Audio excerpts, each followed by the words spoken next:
международных интеллектуальных играх принимает участие почти 700 детей и большое количество ученых, экспертов, организаторов, порядка 200 человек всего. Да? И среди экспертов и жюри присутствуют известные довольно-таки ученые и специалисты в области образования из разных регионов России и даже разных стран.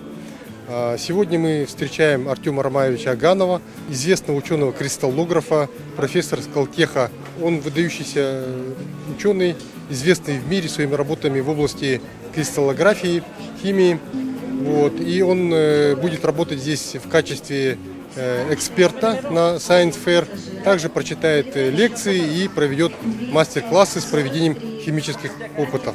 Конечно, общение с выдающимися крупными учеными даст такой большой интерес для наших и педагогов, и, естественно, детей.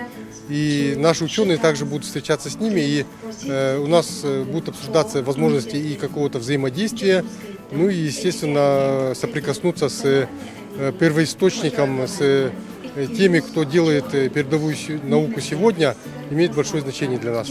Мои ожидания состоят в том, что я увижу что-то превосходящее ожидания, потому что, насколько я понимаю, я никогда не был в Якутии, никогда не был на международных интеллектуальных играх, но по тем кусочкам информации, которые у меня есть и про Якутию, и про игры, это что-то совершенно необыкновенное, отличающееся от всего того, с чем я сталкивался до сих пор. И поэтому это меня очень-очень захватывает, и с нетерпением жду начала моего участия в этих интеллектуальных играх. Во многом то, о чем я буду говорить, это достаточно необычная для меня лекция, потому что до недавних времен основное мое направление исследования было связано с предсказанием новых материалов и с теоретической кристаллографией. Это связано с этим, но это также связано с нашей домашней лабораторией. На даче я организовал лабораторию, химическую, физическую лабораторию для детей, вот этих вот детей. Мы там делаем разные опыты, и многие из этих опытов оказались мне, как ни странно, самому полезны в исследованиях вот в этом, можно сказать, новом направлении моей работы. Я смешал что? Громко, Саш, громко. Я смешал цинк с серой, так. Громко, как полководец. А потом поджег.